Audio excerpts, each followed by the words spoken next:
Happy evening to you, my friend. Oh, thank God you're here. It's so fucking boring. I'm so sick of this fucking COVID-19. I mean, God bless us, we're all fine, but Jesus Christ, it's fucking boring. Indeed. You know, if it wouldn't be slow, it would be going backwards. What's the opposite of monotony? Polytony? What's mono means one. What else means more than one? Like polygon is more than one. Mono, man. I mean, you know, it's you and me, blood. Polytony. Ooh, this podcast is so interesting. It's polytonous. There's so many tones to it. Because monotone is like, it's just one tone is boring, blah, blah, blah. But more than one tone we can sound like a weatherman. Indeed. There is some big news today on the West Coast. And how about the East Coast? News, there are some people in the administration holding onto their hats, and some would say their hair is on fire. Bringing us the latest from the West Coast, experiencing this amazing turn of events, is Eric, the proud producer of the famous Happy Hour podcast with Eric and Dennis. Eric, how are you tonight, and how is your family? I am feeling veritably polytonous tonight with my family, and the administration of which you speak is also very poly-bullshitic. That there's just all things coming and going every which way, and it's very troubling. Let me interrupt you there because I don't know where you might go with that, but let me ask you this. Your recent book, The Trump Era and How I Got Fucked with Never Feeling It, hit the newsstands, and give me a brief summary for our West Coast listeners before we have to move on to our next guest. Well, to be honest, I'm not really sure exactly when or where I got fucked, but I can guarantee you that I did get fucked, and I did not feel it. So it's not good. I don't know how that's possible. That is the title of my book, as you read out to the audience, How I Got Fucked, and I didn't even notice, or whatever it was. I know, oddly. Well, that's it from the West Coast, from Eric, the author, and if I may say, a wonderful pundit on the state of affairs in America. Thank you, Eric. And now this.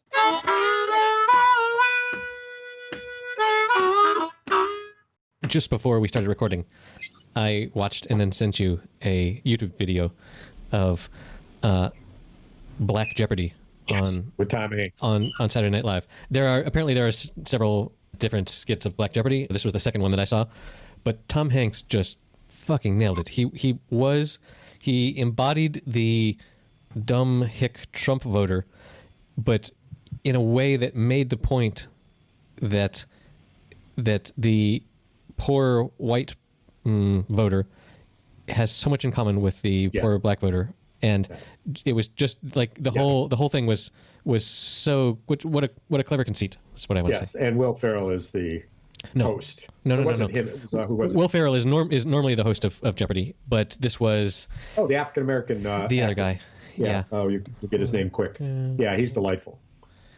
The host was Kenan Thompson, who has been on SNL now for many, many, many years. He's often employed as the token black guy, unfortunately, but he fucking nails it. He does. He's doing Steve Garvey. Yes. Kind of a Steve Garvey. Steve Garvey's funnier than hell. Right. Jesus, he's funny. Yeah, so the other clip you sent me was of people saying good morning to Captain Kangaroo and saying that in my generation, apparently, that I would know most of these people. And in fact, I didn't, which makes me wonder how old I was when that was dated. And I'm sure there are all these different dates over years, but Captain Kangaroo, I wonder what the range of dates that it ran. Check that out, because I can tell you how old I was when it started or when it was in its zenith at any rate. Yeah, so, wow. First of all, guess how many episodes? 96. Total episodes. Over 29 seasons. Oh, my God. 6,090 episodes. Oh, my God. So here we are on episode 71 of Happy Hour. 6,090 episodes. 29 years. How old will I be in 29 years? Let's see. Just call it 30. Oh, yeah. 95. Yeah, well, hey. Welcome back to Happy Hour. Welcome back to mildly pleased hour. Welcome back to Dennis Takes His Medication. Yeah. It doesn't say... From when to when? So, it doesn't say... Bill Cosby was on the show. Bad. It's got to have the years it was on. That should be immediate. Oh yeah. All right. It was Captain Kangaroo was an American children's television series that aired weekday mornings on American television network and CBS for 29 years from 1955 to 1984. Okay. So check this. The first time it aired, I was 2 years old, and we didn't have a television set. Probably didn't see that season. Black and white, small little sets. Mm-hmm. And it wasn't until I was probably 5, I recall, that we got a television set. So that would have meant they were in their 3rd season. So many of and so if I was 5, and you think of the ages 5 through 9, 5 through 8 maybe, where I wouldn't necessarily remember or know who these people were, that could account for a good number of the ones you showed me. You weren't watching. Well, the ones in the video were in color. They felt very 70s. Did they? So you weren't 60s, 70s. Yeah. So you weren't watching Captain Kangaroo when you were 25, very much, I imagine. Right. Right. But that doesn't really answer the central question. Right. Who are these people? Right. I don't need to watch Captain Kangaroo to know who they are. Right. I got to know who they are on site. Some of whom I did know. Yeah, there was like Bob Newhart and folks like that. But right. Other people that I guess were like maybe Olympic athletes or someone that had been in the news that month or whatever. Who knows? Right. Anyway, this is good audio content. We will link to that silly little video in the show notes at happyhour.fm/071.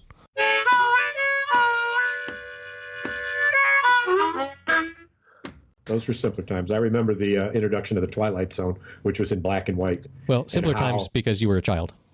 Pardon? They were simpler times because you were younger. Well, you mean that they actually weren't simpler than things are now? I believe that objectively they were, actually.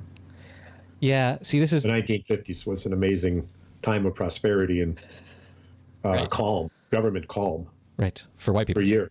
For years. Middle class growing, car in every driveway. I mean, for the middle class. But middle class white people. Things are a little, yes. Things are a little fucked up right now, comparatively. When we say it's one of the most remarkable times in our history, that almost defines the fact that it was a simpler time when I was a child. Not because I was a child, but because, in fact, it was a simpler. I think most people think that when they were a child, it was a simpler time. And I think most of people think that because they were a child and they weren't having to go to a job and buy groceries and make dinner and pay the mortgage and pay taxes and stuff like that. So I think that's a very common... But that defines somewhere in your brain a level of engagement that is simply what has to happen, regardless of the environment. Right, exactly. And the political and the world political scene and all that's happened since the 1950s means that all those people that thought it was simpler times, even though they not to say simple times, but simpler. Not just simple, because it's never simple, but simpler meaning simpler than today. The reason that most people say that is because it's true. It's true. Well, most people that say that aren't referencing data, they're referencing feelings. And there's this sort of rose-colored glasses paradox of looking back. This is a thing that all the Fox News people are like, oh, why can't we go back to when America was great back in the old days when everything was all good? And what they mean is all good for the middle upper class white people that weren't being challenged in their status as, being advantaged over others. Like, I don't know. There's certainly a very common thing where, like, and if you look back at writings of people over the years, they all have this idea that, things were so much simpler when I was a child. And I think maybe there for sure there's some data, and for sure things have gotten worse and better and worse and better. But I think that we all have this tendency to think that, things were nicer back when I was a kid. Let me ask a question then. It's quite an interesting thesis. Yes, call it a thesis. So you've seen the movie Gangs of New York, Martin Scorsese. I've seen some of it. Yeah, I don't think I've seen all of it. All right. Well, then you're familiar with the crushing reality of depraved existence in New York City during the entire 20-year range.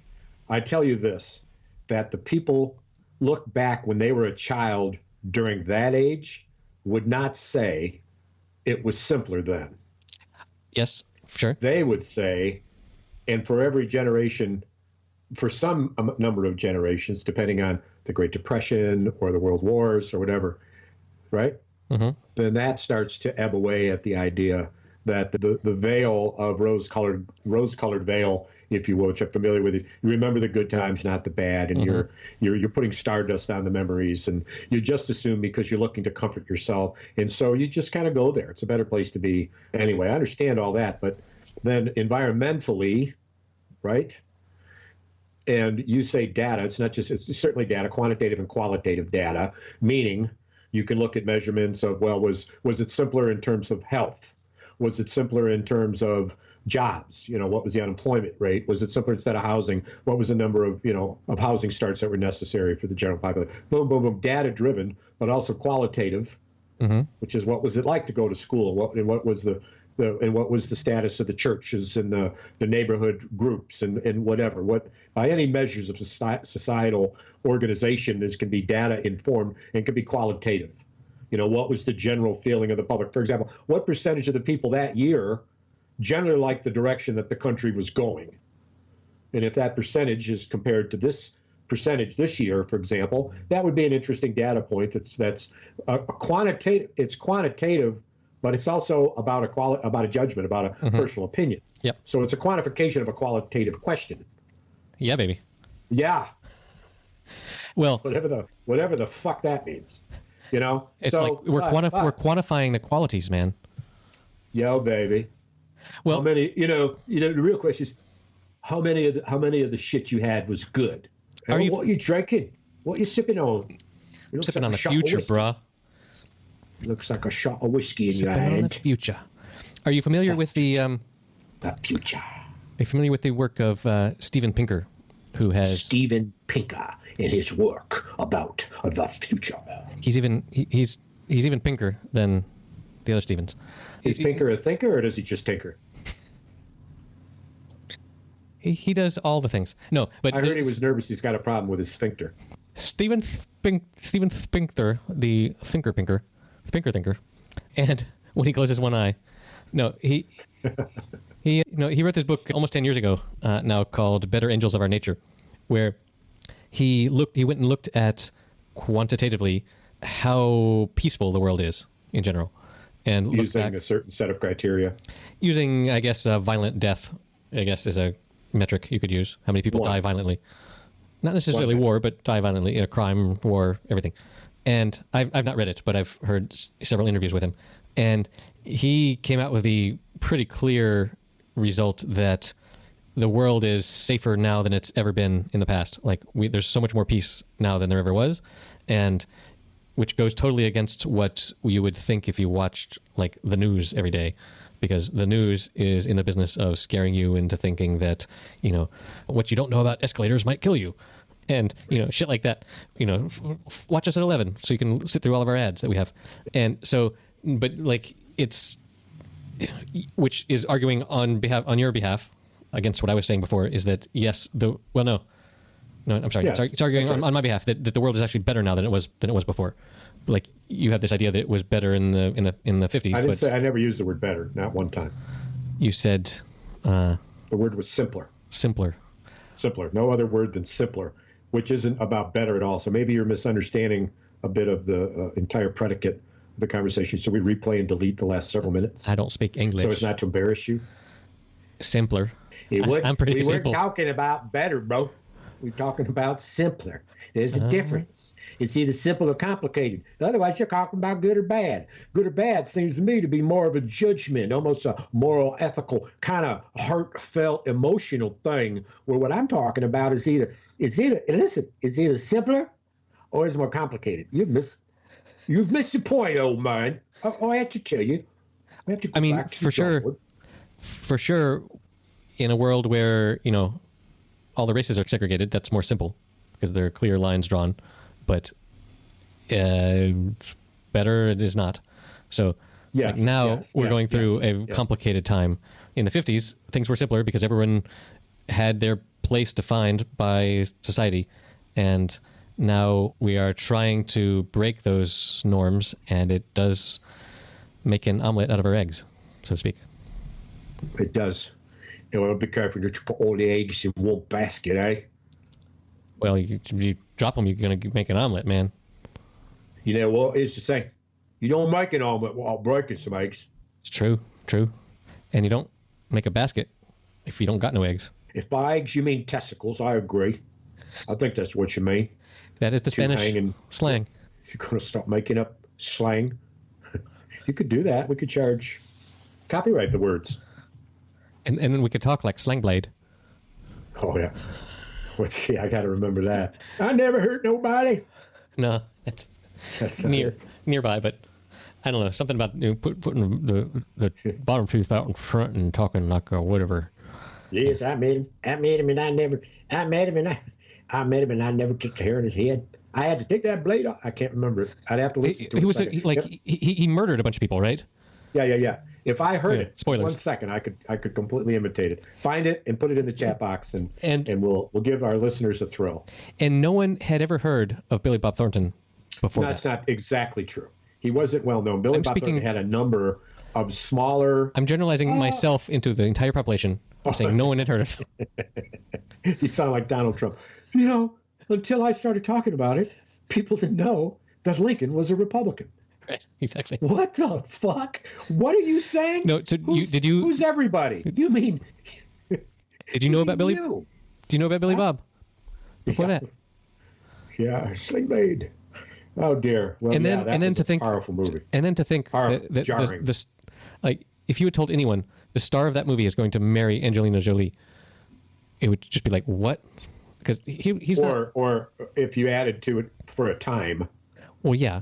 I mean, celebrity marriages are for a time, but yeah, or that the same woman would marry him and Brad Pitt.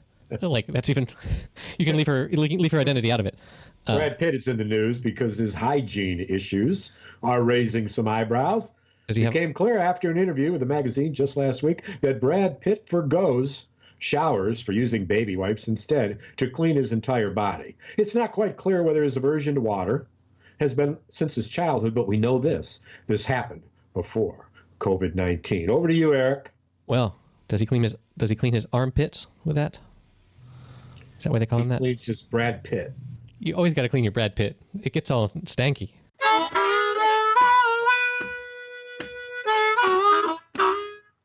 We've talked about Jerry Lewis, who never wore the same pair of socks more than once. We have. After he had enough money to buy 365 pairs of socks a year. He did that for 30 years. You're looking at 10,000 pairs of socks, which he gave to charity. You know.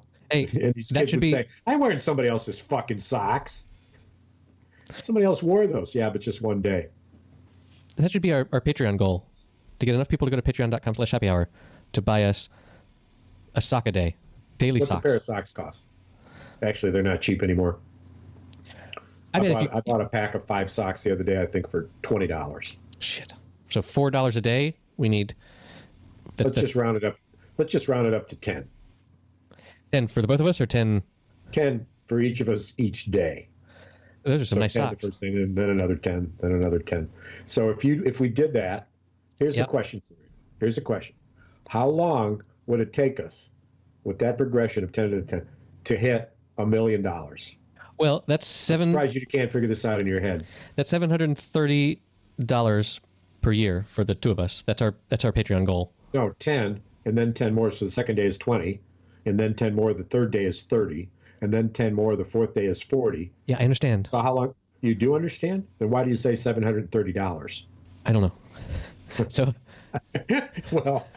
So and I wondered because I thought for a minute maybe it was the question is $1 million. Be dense. So $1 million divided by 10 is 100,000. Oh, huh. Because so why do you think that math is important? You need you need a formula. That's how many That's how much money we need. No, that's how many times we need $10 to get to $1 million. Yes. Yes. Okay. What's the question? I forgot. Is this the left foot or the right foot? I don't know. We got off on the wrong foot on this sock story. Oh, pulling a Daniel Day-Lewis on me, eh? I didn't mean to pull any Daniels, but whatever. My left foot. Or your right foot. You have 2 left feet. I've seen you dance. So. Oh, how we danced on the night we were wed, and we danced and we pranced, then we lanced. The boil was too big to ignore, so we danced and we danced that big boil. On my arse. That's just fantastic. It's fucking disgusting. Yes. Let's not be Lansing Boyles.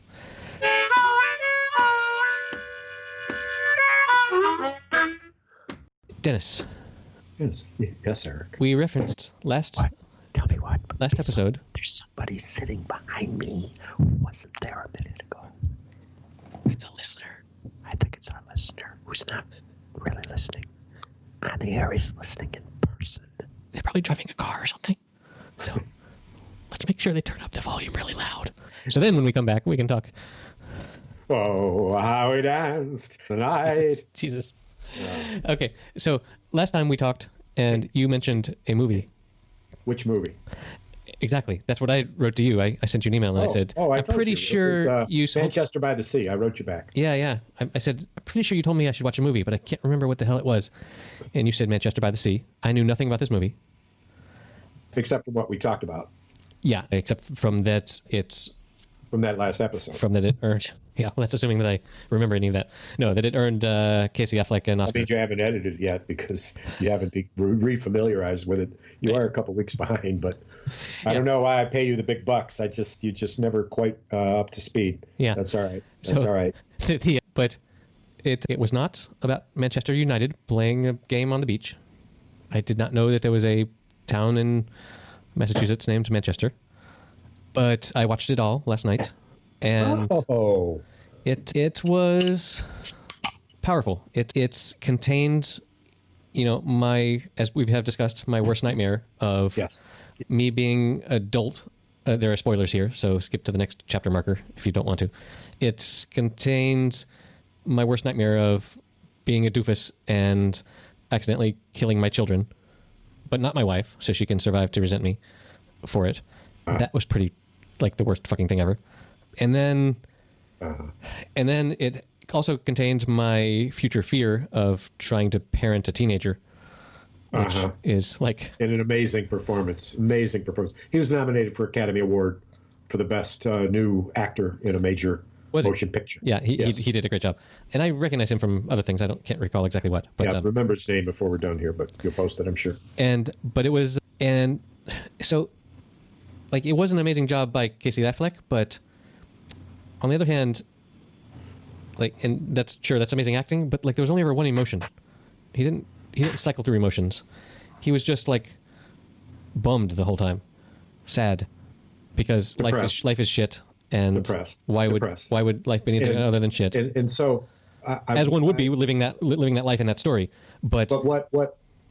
So since this is in fact your worst nightmare, and mine as well, and some other emotional connection to some of these issues, but the reason that was the case was because it's not only it's logical and predictable, but that's how you feel and act when you think maybe you should just kill yourself. Yes. Because simple, you're just in too much pain. Yep.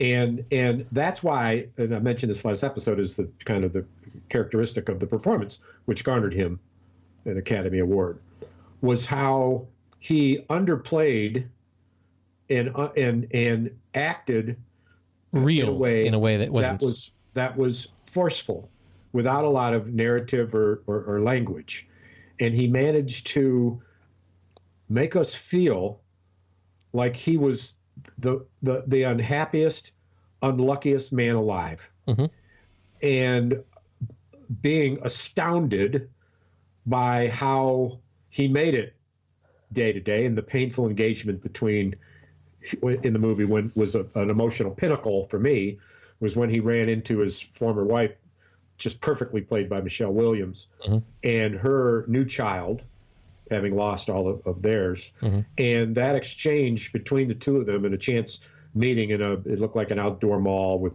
it was just a quiet. They were just on the street somewhere, in the park. Yeah, it looked like some bushes around maybe, but was a remarkable of how two actors with a minimal amount of language can completely define the movie, the experience of the movie, the cinematic experience, the emotional, the emotional guts of it, just like that. You're persuading me. In a scene that lasted a minute and a half. Yeah, it's just astounding to me. Yeah. So Casey Affleck, I mentioned it because I had looked at Good Will Hunting, seen that again, and was talking about Casey Affleck, where he underplayed the role of Ben Affleck's younger brother in the terrible remembering. People's names in the movies, but okay. I take your point that so much was communicated non-verbally, which is a big part of acting. Well, if I might, just before you go too far, you might. Non-verbally is rather broad. I think what you mean is emotionally. Am I right? I mean, he wasn't pantomiming, but yes. He what? He what? He wasn't like acting like a mime, stuck in a box like in COVID. Yes. I mean, visually, emotionally, like his emotions were on his shoulders, so to speak. And the emotions that were portrayed in the movie were not as much acting, were they, as actually what he was emoting as he became that character? Do you agree with that? Which is why it was so powerful, because he channeled those. It wasn't acting; it was emoting. I mean, yes, I guess it's what defines great acting, I suppose. But yeah, in my thinking back, like there weren't, as I am not remotely an expert in acting or drama or anything, but like there wasn't a whole, cornucopia rainbow of emotions displayed by this character. It was all on the one dark, subdued end of my life is shit, life is shit, I don't want to live. There was never any happiness displayed. Well, and by stating that as an obvious, appropriate, true fact of the movie, did you think then in your judgment that detracted from the movie, or was that in fact? No. That was like. I'm not saying that they should have put in a scene where he was all giggly and having fun. I mean, and there was a brief moment. There was a scene where, before everything went to shit, where he came home from work and he was all stinky and his wife was sick and he sort of climbed on top of her and they were just sort of having a sort of romantic lovey-dovey scene. Like that was by far the happiest moment of the. And that was a flashback at that. Right. Exactly. The movie was. The movie was set after the fan was shitty. Yes. But well, and so that scene, take that scene for a second, and the way that it played out, there wasn't a lot of dialogue there. There was the sense of the camera catching a real moment, somewhat typical moment in the life of two people who are just kind of enjoying each other, just kind of fucking around, and it's just another day. It's not particularly deep. It's not there's not a lot of dialogue. There's not a lot of explanation. There's certainly no narrative. And that was the quality of the movie that had me mesmerized, was that the world that the director put you into was just so real and so observable and so remarkable, because it wasn't remarkable. It was the capturing of moment after moment after moment, and each of what was captured was, to me, the perfect window into this very somber, difficult place where you go when you see this movie. But then the connection with the teenager and the boat and the water and what the potential future was, I was so uplifted and left the movie with just such a holy fuck. I didn't have an idea that Casey's character would be much happier, but I thought that maybe that character would not think every day about fucking off at himself, because now he had a person in his life where that would mean something, and so you understand the depths of despair and grief and remarkable blame and guilt, and frankly, logically and appropriately so, that he was in fact damned. He was damned. And his choice of every day was whether he continued to live that damned existence or took a chance at what if the next existence may be, which for some would be a worse situation of being damned, burning in hell, and all these other thoughts where if you're up in Manchester and you're Catholic You are, yeah. and you're Irish and Scottish, what it means to actually kill yourself, and knowing it's one of those movies, as you said, well, you had heard that it's depressing, and I had suggested It wasn't the movie that I thought it was, though. I mean, literally, or no. The one that I heard that is super depressing is another movie set in Ireland. with Casey Affleck. No, I was confusing it with another movie.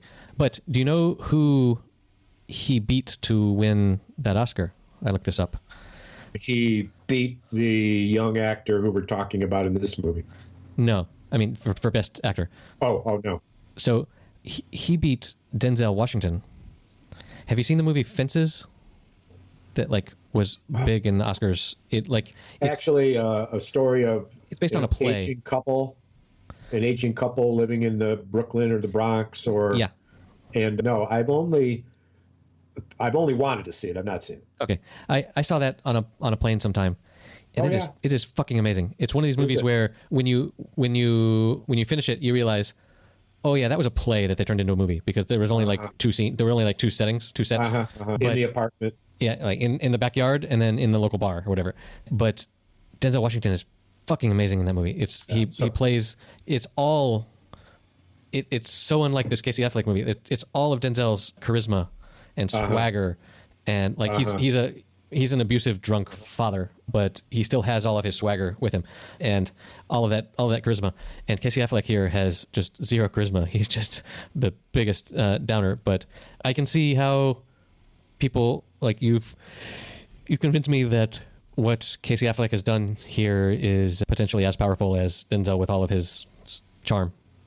Well, the Best Actor award, and particularly this Best Acting award, can't be in any way obviously removed from the quality and the value of the movie and the entire movie in context. And Manchester by the Sea received numerous nominations, and I think more than one.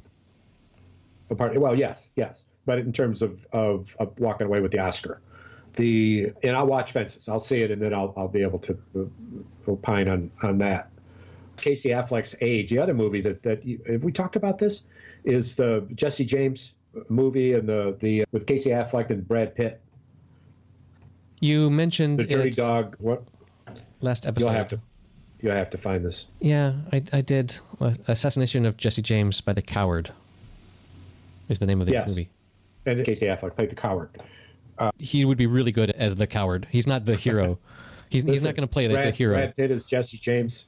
Talk about underplayed character, where he goes through the entire movie.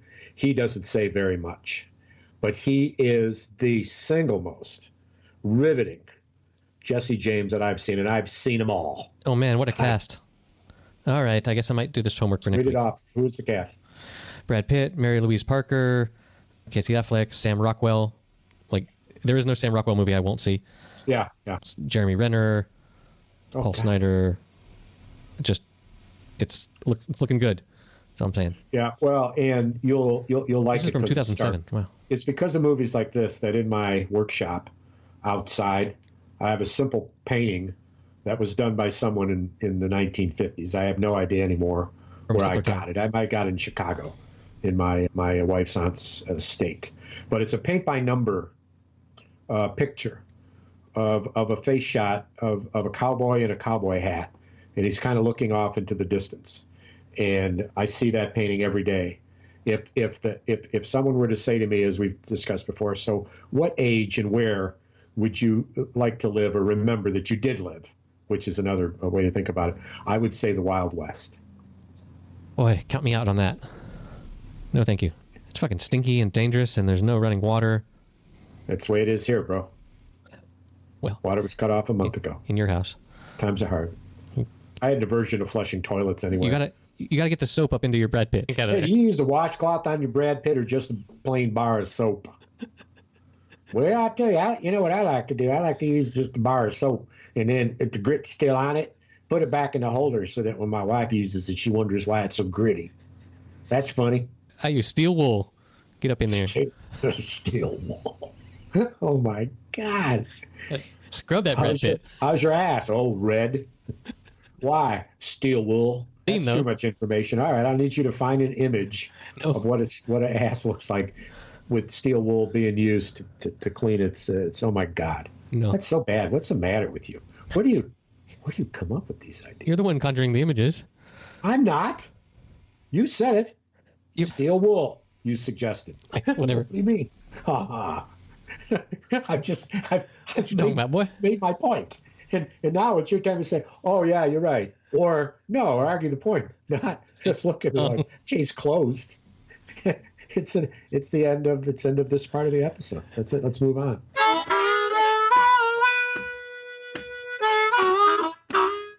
Hey, you want to do another Would Dennis Rather? While we're let's playing roll. Here. All right. It's time for Would Dennis Rather. All right. Would you rather? Well, would you rather never shave again or never brush your teeth again?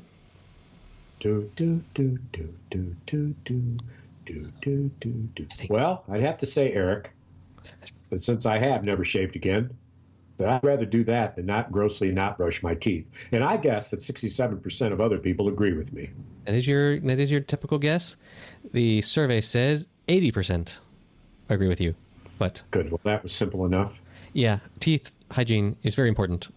We here at happyhour.fm are very in favor of brushing your teeth every day. Yes, and flossing, using a toothbrush. And you know why? You know that it was invented in Arkansas. You've told this joke before in episode number 13. I'm going to go with something about how many teeth they have. If it was created anywhere else, we call it teeth brush. Now, I have a friend in Arkansas. He's only got one tooth, so my hat's off to him. We have a local that lives here, some old dude that only has the one tooth, and he's a one-tooth wonder. Indeed, he's not entirely toothless. Not entirely. That's so. Are you gonna just keep making up words? Inquirely. Look. Whenever I talk to you and we're doing this segment, I feel kind of inquirely. Like you're incongruous. All right. Next question. Would you rather own your own boat or own your own plane? This is like I'd rather own my own plane. Assuming the maintenance costs and stuff are all Is that equal. what it says in the question? Assuming all this? No. On its face value, all right, 85% of people surveyed agree with me. 76, including myself. Because why do you want a boat if you can fly? What the fuck? Yeah. Well, some people love the water. That's why. Fuck, this is dark. Okay. Let's get into your Casey Affleck emotion space. Would you rather be run over by a car or run over someone else while driving? I'd rather be run over by a car. I think so, too. And I believe that 92% of people agree. No.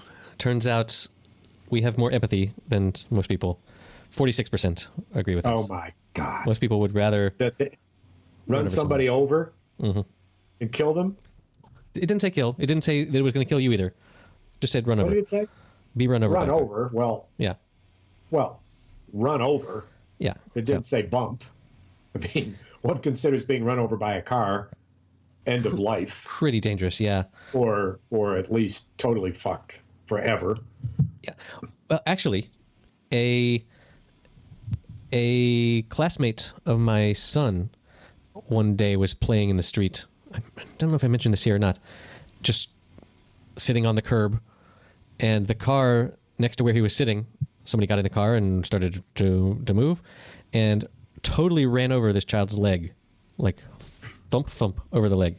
Oh God! Which is just, that's one of those things where, as the person responsible for looking after that child in the street, it feels like totally your fault, but also it was totally an accident. It wasn't the driver's fault because the driver clearly didn't see the child, and he missed school for 6 months and came back and could walk. Like he according to my son, he couldn't run very well for the first couple months that he went back at school, but apparently total recovery. Yeah, well, I was run over by a motorcycle and was foolishly jaywalking when I was crossing between cars that were stopped for a red light, some turning right, some going straight. And as I stepped into the last 4-foot space before I got to the parked cars to get to the sidewalk, a motorcycle who was trying to get ahead of the long line to turn right hit me and ran over my leg. There was a tire mark on my calf. He pulled and broke every bone in my ankle, and the only thing that didn't break, thank God, was my Achilles tendon. And when I woke up from being unconscious, I looked down and I was looking at the bottom of my foot. Oh, shit. That was attached to a ball-like knob, which was my ankle swelling. To which I said, "Oh, fuck, oh, fuck." To which my father said, reasonable thing "Watch to say. your lane." I've told this story before. I have not heard that story. I'm sure I have. And the motorcycle threw me underneath the wheels of a very large tractor trailer, kind of redundant description, and threw me under, tiny tractor trailer under the tires. And in fact, as I recall it, those tires would have run over and squished my fucking head, except that when I was hit by the motorcycle, my mother screamed so loud from the car where I had gotten out of, where they were parked on the other side of the street, where I was allowed or even encouraged to jaywalk. Her scream alerted the driver of the semi-tractor diesel, who put the vehicle in park and, in fact, did not go over my head. And the first thing they did was drag me out from under the wheels and begin throwing coats on me, which was the strangest thing, because you think, oh, I saw a movie and he's hurt, so we got to keep him warm. Well, it was July. Right. It was in the 80s. And they had a bunch of coats. I woke up from being unconscious and being saved from the wheels and the death, and looked at my upturned ankle and screamed, holy fuck, fuck. And my father, hey, watch your language. It was between 8th grade and going into high school.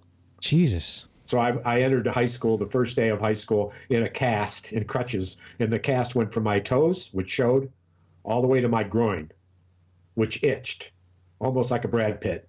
And I had that long cast on for months. And then a walking cast for weeks. Jeez. And then I, too, had a limp and couldn't quite walk and couldn't quite run, and eventually gained all of that back. So your story hits home. Hits home indeed. Fuck, that's dark. Hits home indeed. Left leg or right leg? Left leg. So with your... Wow. Yeah, motorcycles, especially here in Europe, you think of, Vespas in Rome or something. They're just zipping all around and going between cars left and right, and it's just total chaos. Take your life in your own hands. Yeah. All right, let's do one more of these. Would you rather... God, this is stupid. God, all right. Well, this is also... Oops, Jesus. Edit that out. All right, so this is also kind of dumb. You can imagine this like in a scenario of, you're forced to pick this at gunpoint. Would you rather fight Mike Tyson or walk on a tightrope across the Grand Canyon? These are so dumb. Well, I think one is much more likely to end in death. I could survive one. Right. Right? Exactly. And one would be quicker, and one wouldn't kill me, so I'd have to go with Mike Tyson. Yeah, me too. Because that would take about 30 seconds, and he wouldn't kill me. Right. Whereas the Grand Canyon might take a minute, would kill me. You might have less of an ear, but, we'll see. All right. What's the percentage? 92%. 60%. Who are these fucking knuckleheads? I don't know, man. All right, I'm calling bullshit on this app. We might cancel this segment going forward. Well, there's got to be something better that's close to. Our listeners need to chime in. Hey, I heard from a listener, a friend of mine who I've known for a couple of years, that I had no idea that he listened, and he said, "Hey, I discovered Happy Hour and I like it." I was like, "Huh, sweet." Imagine What's wrong with him? Right, exactly. So is he addled? Addled? Does he meet the definition of every friend you've ever had? That he's addled? You poor man. He's not subtracted. But what? He's what? Subtracted? Addled? Subtracted? Anyway.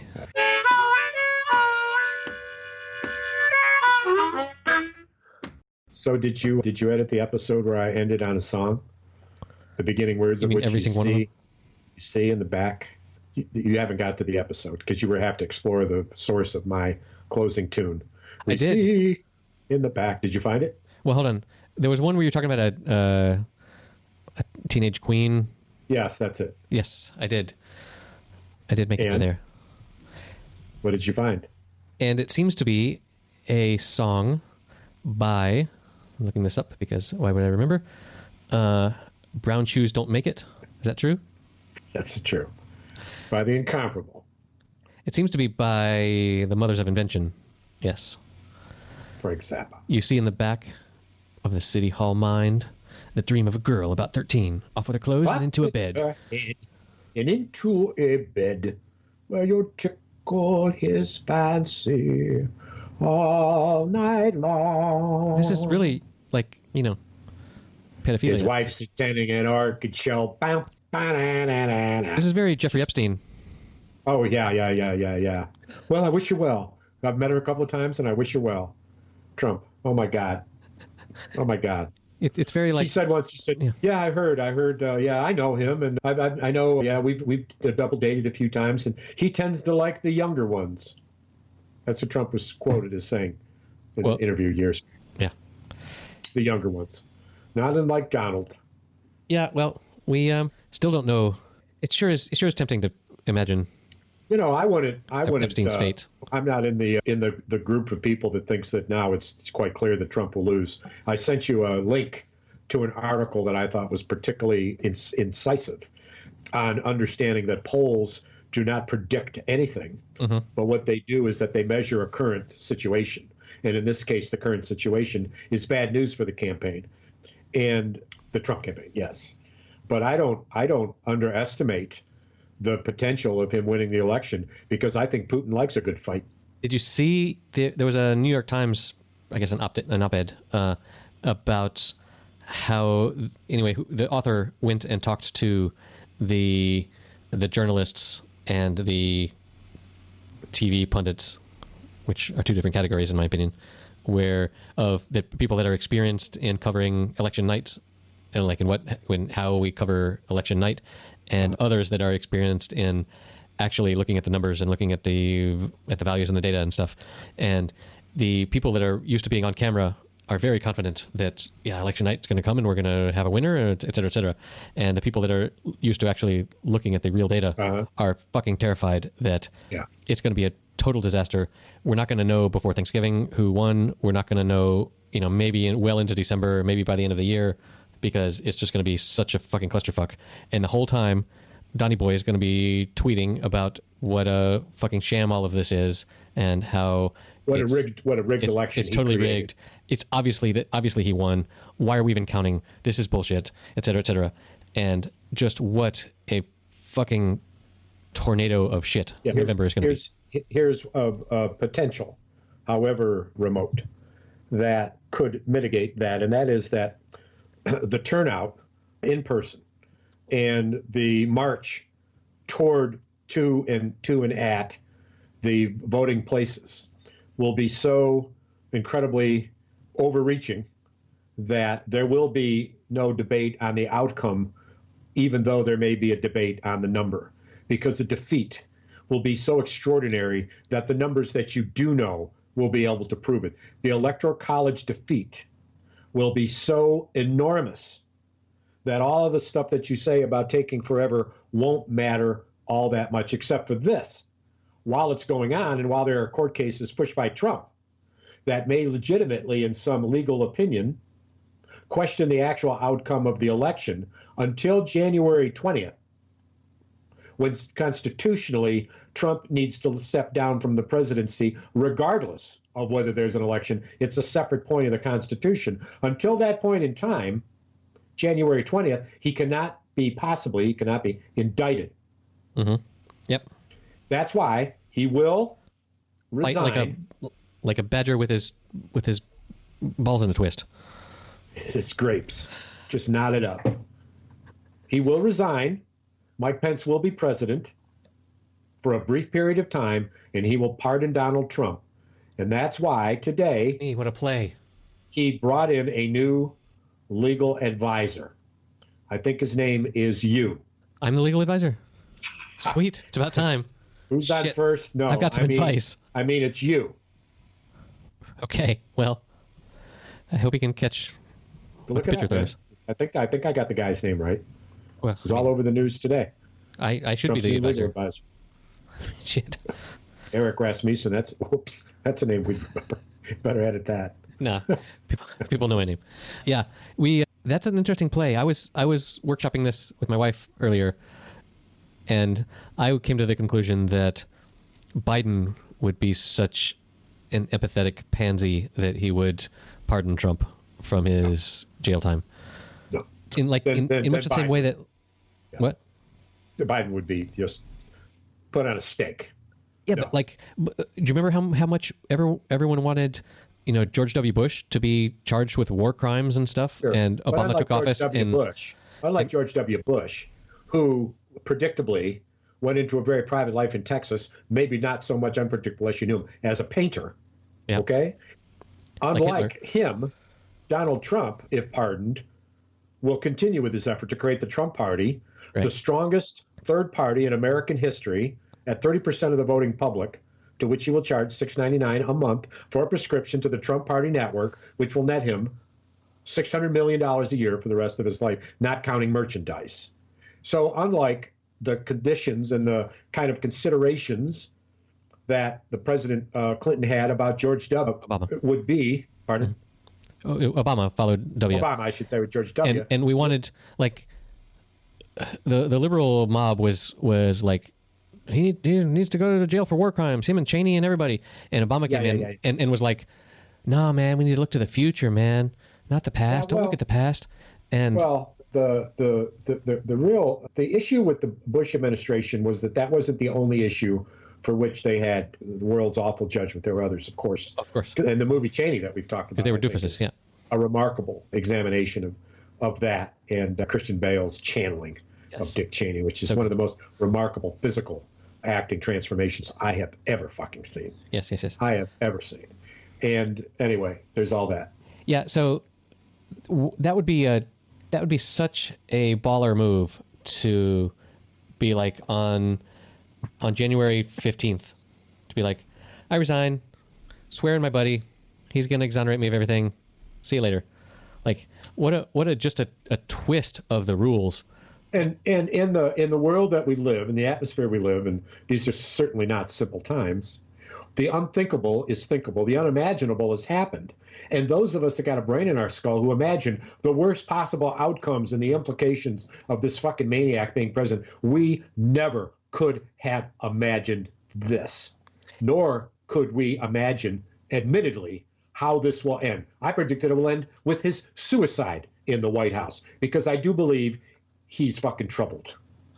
But I'm more likely to believe the scenario of the resignation and the pardon, because he will know that is exactly what will happen.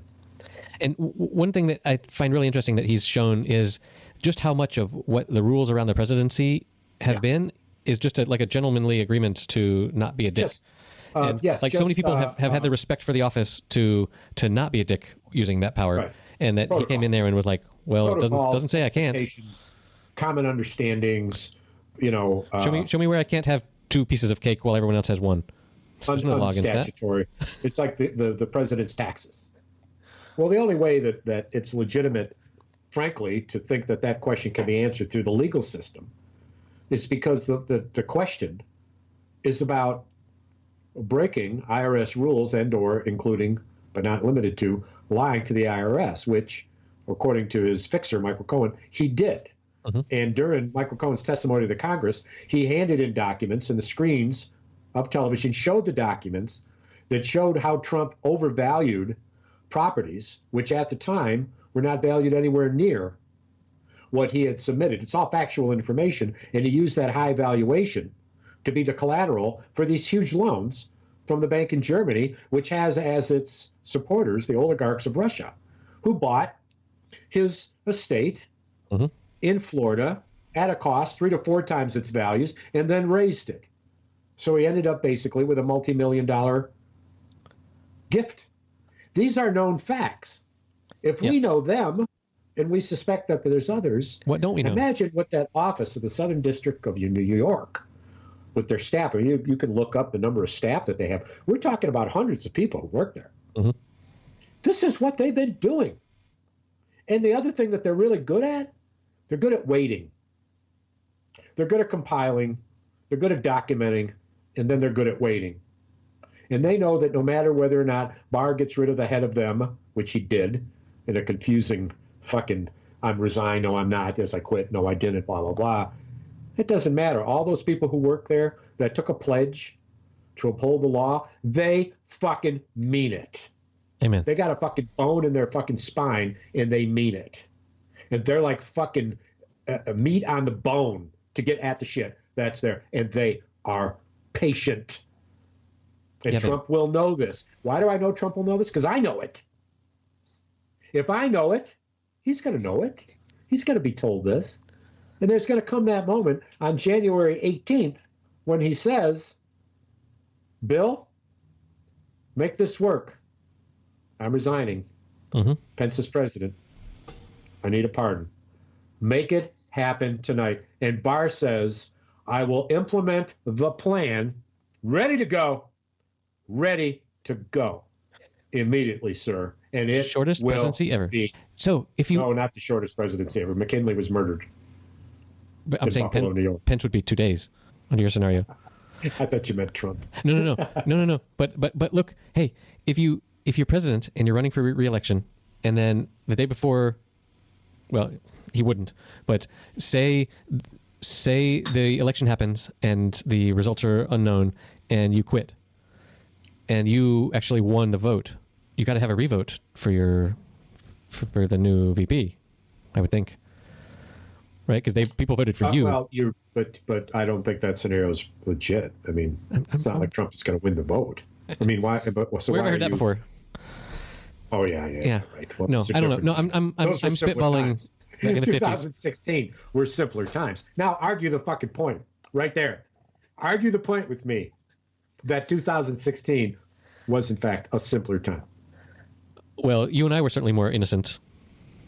So. Innocent? What have you done? I've not done anything. What have you done? Wait, what have you done? This is an interesting insight. What? We were more innocent? So I murdered a couple people in 2018. You know, whatever. What did you do? Water under the bridge. What did you do? What? I mean, look, they had it coming. That you're guilty of. He had it coming. I mean, innocent. He had it coming. So I glanced into the movie Chicago, the musical. And I've got in which that song was in. He had it coming. And I mentioned at the last episode, John C. Reilly, who you weren't particularly interested in this, but he played one of the two cowboys on Prairie Home. I know, the big yawn. Are you talking about this again? But a remarkable actor and, in fact, singer in his role in Chicago is absolutely eye-opening. Now, you've not seen that, have you? I'm not. No, of course not. I've been to Chicago.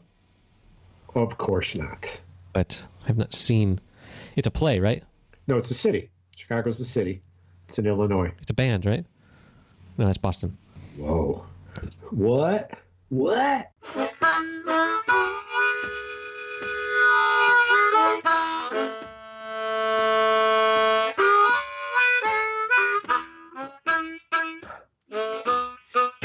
Hey, I sent you a picture of Johnny Depp going into the courthouse. Did you get it? No, you didn't.